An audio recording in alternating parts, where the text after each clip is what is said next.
बिस्मिल्लाहिर्रहमानिर्रहीम। अस्सलाम वालेकुम दोस्तों, मैं हूं ग़ुलाम नबी। आप देख रहे हैं हमारा चैनल GN 786। आज की वीडियो में सबसे पहले बताऊंगा आलमी मार्केट में गोल्ड का रेट, उसके बाद पाकिस्तान में गोल्ड का, चांदी का, बटूर गोल्ड का रेट और कराची का रेट और पेशावर का रेट बताऊंगा।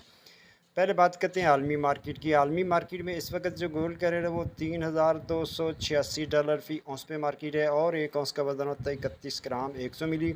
अब दोस्तों यहाँ बात कर लेते हैं लोकल लिबर्टी मार्केट। गोल्ड बरकरी लाहौर पाकिस्तान आज तारीख जनाब 9 जुलाई 2025।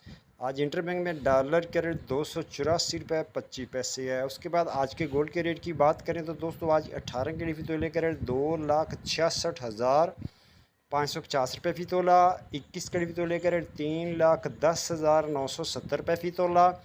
22 कैरेट फ़ी तोले का रेट 3,25,783 फ़ी तोला। 24 कैरेट गोल्ड का रेट 3,55,400 फ़ी तोला। जी हाँ, रेट दोबारा सुन लें। 24 कैरेट गोल्ड का रेट है 3,55,400 फ़ी तोला। चांदी है 3,540 फ़ी तोला।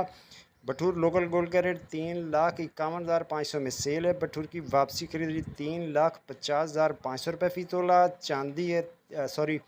चांदी है 3,540 फ़ी तोला। पेशावर में पक्के तोले का रेट 3,67,500 फ़ी पक्का तोला। मिलते हैं नेक्स्ट वीडियो में। अल्लाह हाफिज़।